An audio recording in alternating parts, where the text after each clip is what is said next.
Hey guys, Ryan Gardner, your host of Re-Education of a Nation. This week's video, before you buy anything else, watch this and understand where that stimulus check's going and how we got here to where you would need a stimulus check. We'll be right back with the show. Hey guys, welcome to this week's show. You gotta understand this. You gotta sit there and really think about what we're talking about on this one. How did we get here? And beside the coronavirus, beside everything else, how did we get here as a country? Before we get started, hit that like and subscribe button, put your comments in below, talk about it, share about it, discuss these. These are the great topics that we're going to bring to you here on Re-Education of a Nation. Where did we go wrong? And see, I think we're not, I know we're not discussing this. I know we're forgetting how we got to this point in our country, in our economy, in everything that's going on right now. A lot has changed, but a lot hasn't changed in America. We're still racist. We still have bigotry and ignorance. We still have sexism. We still have drugs. We still have all these wonderful things. But the heart of it all is that we are a capitalist society. And what has trumped, not to be playing on words, I'm sorry I did that, is our ability to allow the level of corporate greed that is crippling us as Americans, especially the middle class. You have to look back at all the things that happened, at all the things that went on. And I always go back to NAFTA, President Clinton, the North American Free Trade Agreement, whatever. And I saw the writing on the wall. And that was the first thing for me. I saw how we as a country got caught up in the cheap quality of goods. Not that we were worried about jobs, not that we were worried about our neighbors, our friends, our children's futures. We were worried about cheap goods. And I remember a slogan from Walmart. Walmart was actually saying, made in U.S.A.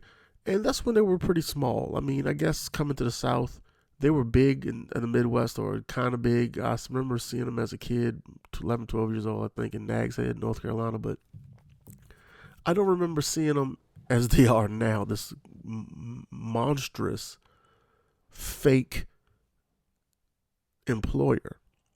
And people say, oh, Walmart does this. Well, Walmart, it's just another story. But the point I'm trying to make is we got here because that's what we wanted. We allowed the ability not to have, or to have, cheap goods trump quality and keeping ourselves employed and staying out of other countries' pockets. And looking back at the coronavirus, they don't know how it spread or why it spread, but now everyone's questioning, should we trade this much with other countries? Should other countries have this much control over our goods and services? No, they shouldn't. It shouldn't even be a damn question. And that's the issue.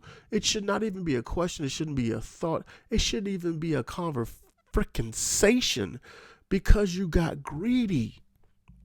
Because we got greedy. I'm not free from it. But what I can say is that I woke up and I realized that, something's got to give. And we can go back and track it a little bit, and we're going to discuss all that. So let's go back. Let's bring it on back. And like I said, we were at NAFTA. We were at the North American Free Trade Agreement with President Gimme in the Oval, Clinton. And I remember discussing it with a history teacher. I'm not going to say, no, I don't think it'll be a problem. Mrs. Doan. And Mrs. Doan and I were talking, and she was saying, Ryan, how do you feel about that? And I'm not going to tell you her political affiliation at the time. But I can tell you that we were on the same page with, it's going to destroy the manufacturing capabilities of America. And it did.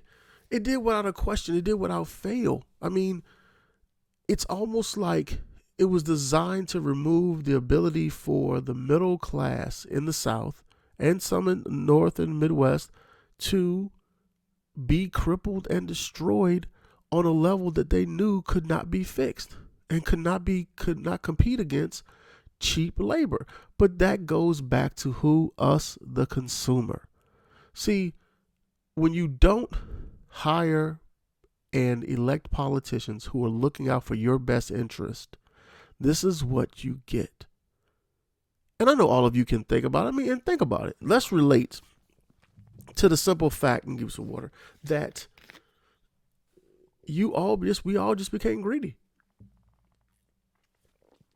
And when we became greedy, we also became blind to the crippling effects of not speaking out about what was important, about our families' futures, our children's futures. And all these things are tied together. So, let's really focus on the fact that we didn't do shit except want free or damn near free goods at the cost of our livelihoods. Everything that made America great during World War II, or WW2, as my grandpa will call it, we just pissed down the river. The ability to manufacture as a war machine, the ability to turn factories into war machines. To sit there and make any and everything we needed. Why the hell are we importing anything right now? You know why? Because of tariffs. You know why? Because of corporate greed. You know why? Because we're irresponsible consumers and we're irresponsible Americans, and we're not owning our shit. That is the bottom line. You can call it what you want. And I'm telling you, as I say in all my shows, nothing's free, not even death. So think about it. Think about all the things that happened after the North American Free Trade Act went into effect. I can tell you off the top of my head, and I'm still blurry on it, I think at one time, and maybe just we won now, because of sugar tariffs, there's only like maybe one active candy producer in the country. And then you're talking about bakeries. Then you're talking about, I remember when Hostess went out of business about, 5 years ago. But go further back. Look at all the things that happened. Look at the things that started the domino effect after that. There was probably some things before that I'm missing, but in my lifetime, what I remember clearly is what I'm talking about now. You had the dot-com boom, right? The dot-com boom came because it was substituting the loss of manufacturing wealth in the middle class. You saw a lot of middle class people losing their damn shirts and killing themselves when the dot-com crash happened. And then you had the day trader crash. Remember that? Everybody was day trading and all this other stuff. And I'm a millionaire. And all of a sudden, they're killing themselves. And so what we've been doing since the manufacturing has been lost, thrown away, given away, shit on, we have been trying to substitute it with other industries. There's no goddamn way the average American can afford a $60,000 Ford pickup truck. Or the medium home in America is $250,000. Depending on where you're at. It's not. There's no way that we should be worrying about shelter and food in America. But we are. There are Americans who are sitting here starving on the streets, but we aren't looking at the real problem. The real problem is that we let these people control the prices of our lives. We haven't said anything. We haven't done anything. We haven't allowed our voices to be heard because we're so scared that we're going to lose it all. You're already losing it all. You're already giving it away. You're already sitting there and you're already allowing them to control everything about you. We've become horrible consumers. We're not producers anymore. All we do is consume.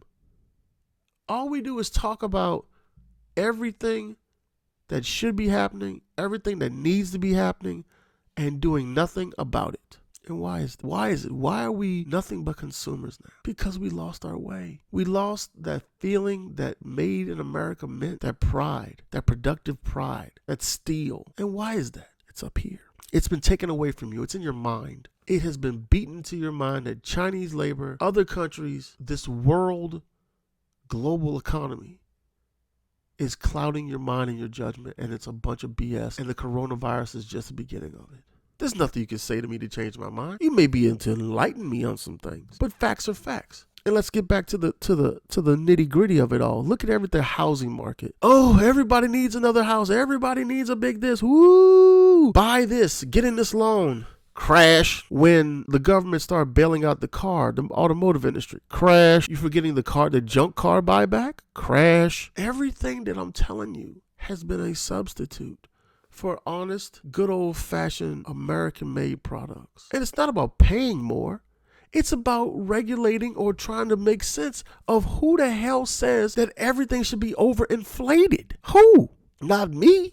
Definitely not me. And I don't truly get why. But I can tell you what happened. We started to go to hell in a handbasket. We started to go down this rabbit hole. We started to sit there and didn't want to be responsible for things. We didn't want to talk about things. We didn't want to own our shit. We didn't want to sit there and say, oh man, without a single doubt, without a question, did we sit there and go, why the hell are interest rates 0%? Why the hell are we getting another stimulus? How the hell are you working at Starbucks and getting medical? Not to say it's not a bad idea, but let's be brutally honest, shall we? Industries like fast food, and unless you're like in management or you're a full-time employee at some of these places which don't have full-time employees anymore, like grocery stores and things like that, they're not designed to sustain a family. They're not. And a lot of these things are designed to keep the haves and the have-nots at each other's throats. They truly are. And you can say that I'm wrong, and I appreciate it, but I want you to tell me how I'm wrong. I want you to sit there and say, Ryan, you're wrong that they have the middle class and the lower class or the lower middle class fighting for jobs, especially when you have people who have education fighting those who don't have education for the same position. Riddle me that one. And then you want to sit there and say, well, education's key. Education was another substitute for industry. The for-profit schools came in, and it was like a storm.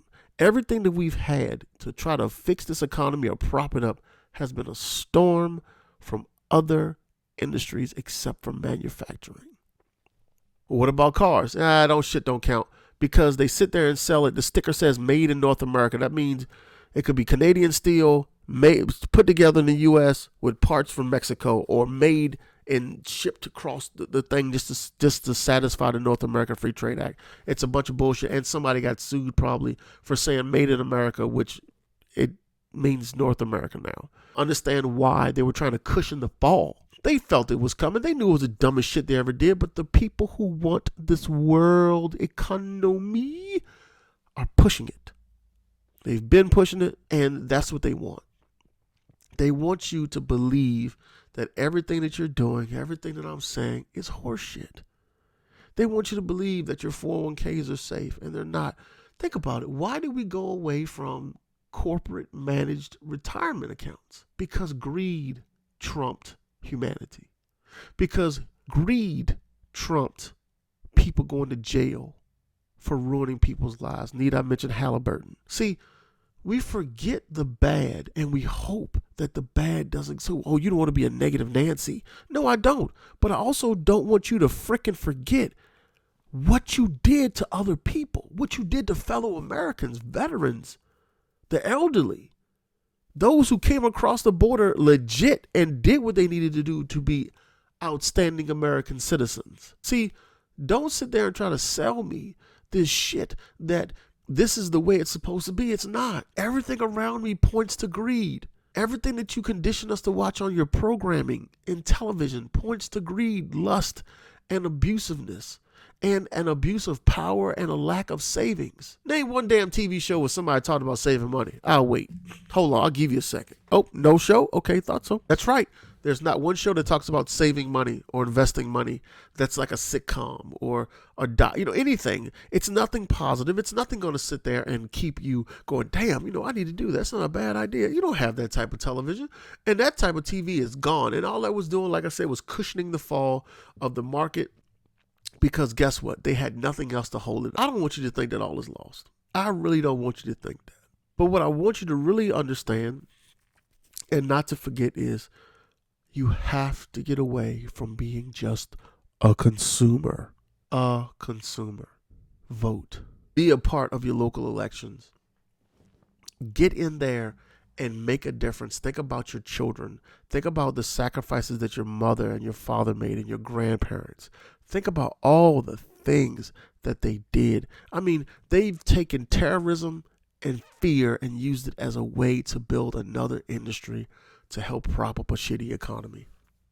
Look at all the robust amount of security jobs that came open because of it. Look at how they took Bitcoin and came out of nowhere, right? And all of a sudden, now we got credit repair. That's another industry. All these industries, all of them have been generated and created to help hide the fact we don't have any manufacturing anymore. And now the biggest threat to American manufacturing is the coronavirus, because the mom and pop shops that were hand making stuff and sewing stuff and making it happen, now no one can frequent their shops and they can't fill orders. What do we decide that needs to happen that's more important than anything else in this world besides our neighbor and the human condition of survival? When are we going to tell the politicians, yo man, that's absurd, the amount of rent that is allowed to be charged? Now, I'm not saying socialism. I'm not a believer in capitalism. But goddamn, at what point do we sit there and say, oh, bro, that's too much. I got a fix for you. Oh, it's a doozy. It's a doozy of a fix. Here you go. Stop buying that shit. Stop buying it. Make a stand. This is the best time as for a consumer to make a stand against ignorance. Everything is, to quote a phrase, too damn high. Cars too high. Gas is coming down now. But what you're seeing is an economy correcting itself, rocking back down, right? If no one has jobs, how can you afford to buy a $50,000 truck? You can't. If no one has jobs, how can you afford to pay that much for a mortgage? You can't. If no one has jobs and you're not getting an education, if you're getting an education, how can you afford to sell to a student, hey, this is what we're going to do. We're going to charge you $100K for a degree that's just basically magic. And we want you to sit there and go out and get a job making $15 an hour to pay for your $100,000 worth of loans. And hopefully, by the time you're 45, you'll have paid the loans off. Your credit won't be shit unless you didn't miss anything. And you probably will be because you bought a car, had a kid, and now you're almost done with your student loans. But guess what? You're not out of the woods yet, because now it's time, if you had the kid young, but in your early 20s, you're going to be ready to send that kid to college. And now that kid's going to have debt unless you were a great parent who didn't buy, who didn't fart, who didn't sneeze, who didn't get sick, who all they did was work a 9 to 5 and save their money for their children. And we all know that's a false reality. We all know that that's just a bunch of bullshit I just said, because it's not going to happen. It's not real. But it can be real if we as consumers stop consuming. The stimulus check was not designed for you to go get another pair of Jordans. And I'm appalled for even seeing the shoe store line, the hair store lines. I mean, I don't get it. I don't. This was not free money. And anybody who thought it was stupid. There, I said it. You're stupid. So now what are you going to do? You have to decide what is more important. Having or having better. Continuing to purchase like nothing's wrong with this economy. Continuing to allow them to push up the prices on goods that is ridiculous. I mean, like I said, they gave you the warning signs when they dropped interest rates. And then let's not forget the other industry. Thoughts are coming to me. Water. They're charging for water. Clean water. You know, the medical industry. Everything has been used to prop up the fact that we have no manufacturing to employ the masses. But to fix this, we have to stop consuming. We have to stop buying what we don't need at prices that we really can't afford. I will give you the best example. When I was married, my wife and I were looking to get another vehicle. And I already had my car. And with my car, we were like, well, let's trade it in and get something else. The credit was horrible at the time. I'm not going to BS. It was bad. The thing about it is, the salesman, he wasn't doing this for a while, but you could tell the mindset of the American consumer. He said, well, you know, your payment's only going to be $652 a month on a brand new car. That's a good deal. For who? Bro, you ain't even added insurance. You haven't even added tags and title. You haven't, that damn car's damn near $1,000, but this is the issue, that it's a good deal because you don't want to do without. You don't want to sit there and not have, or just to have something a little less. You don't want to do it. And then when all else fails and they want you to default on the damn loan so they can come repo and sell it again, that's what they tell you. So hell no, it's not a good deal. It's not. It's not if you cannot afford it. And I mean affording in the way of you've got money in the bank. You're saving a little something every month. Not that you're robbing Peter to pay Paul to rape Steve. You're just not doing that. You gotta sit there and understand that not just because somebody says it's a good deal does not. And stick to your guns. Stop consuming this bullshit that is overpriced, poor quality, and most of all, not made in the United States of America. And I do not mean North America or South America or Canada or Canada. I mean the U.S.A, the republic for which it stands. One nation under God. And that, my friends, is the sole essence of grade A American ingenuity, manufacturing, and jobs. And if you don't get on the board, if we don't get on board and decide what is more important and make them wait and lower these damn overinflated prices, this is only going to get worse. Guys, I'm not going to bore you anymore with it. I've beat it into your heads. I would love to see comments below. I would love to engage with you. If you want to be on the show, if you want to be interviewed, let me know. Put it in the comments. Email us, reeducation.nation@gmail.com. I'll put it on the screen in the notes. Also, really think about it. To recap, really think about it. Where did we go wrong? Where did we go wrong? And we talked about that. Where did we go wrong? We went to hell in a handbasket real quick after the North American Free Trade Act. And we lost all of our manufacturing. We lost everything that made us who we are because we became nothing but consumers. And after we became nothing but consumers, you know what we decided to do? We decided to sit there and allow our good old-fashioned politicians cushion the fall with fake economies, with fake businesses, with fake jobs, with fake industry. And that didn't do anything but make things worse. And then we forgot about the American-made product and what it meant. And it doesn't mean a damn thing now because we don't make shit. Except for babies and crack. Maybe some cocaine and weed. Maybe cocaine and weed. But the point I'm trying to make is, no, we import that too. Now think about it. Now they grow weed here. They do that. That's Colorado. So then you want to sit there and before you forget it all, and I always tell you this, there's always an answer to the complaint. There's always a fix. And the fix, my friends, the fix, my lovelies, is stop being blind consumers and stop being blind voters. Stop being polarized by one asshole and one agenda. This is way bigger than you and anyone else. And I did say, stop robbing Peter to pay Paul to rape Steve. I exactly said that. And that's exactly what you're doing when you live check to check. Am I perfect? No. Am I still trying to get out of the doldrums with you guys? Yes. But I'm making strides, and this is why I make these videos. And also, because I'm making these videos, please like, love it, share, and hit that subscribe button for me, okay? Just tell your friends about it. Hey, there's an idiot on Facebook that thinks he knows what's going on in the world. I think you should listen to him and give him 1-4. I would love to have an honest debate with someone about the economy and what's going on. Because guess what? Prove me wrong. Prove me wrong. This has been Re-Education of a Nation. I'm your host, as always, Ryan Gardner. Like it, love it, share it. Shout out to Burnett's Baked Goods in Petersburg, Virginia, Sycamore Street. Shout out to Trees, Tacos, and Tips in Main Street in Shockoe Bottom. Great rib tips. I think they're going to do turkey wings next. And guys, before you go, hit that subscribe button in the corner. Like it, make comments, and share it with your friends. If you like our content, hell, if you don't like it and you think I'm a moron, share it anyway. That way I can get more people in here to tell me I'm a moron. But maybe I'll get a little smarter and maybe you'll learn something too. So hit the subscribe button. Thank you.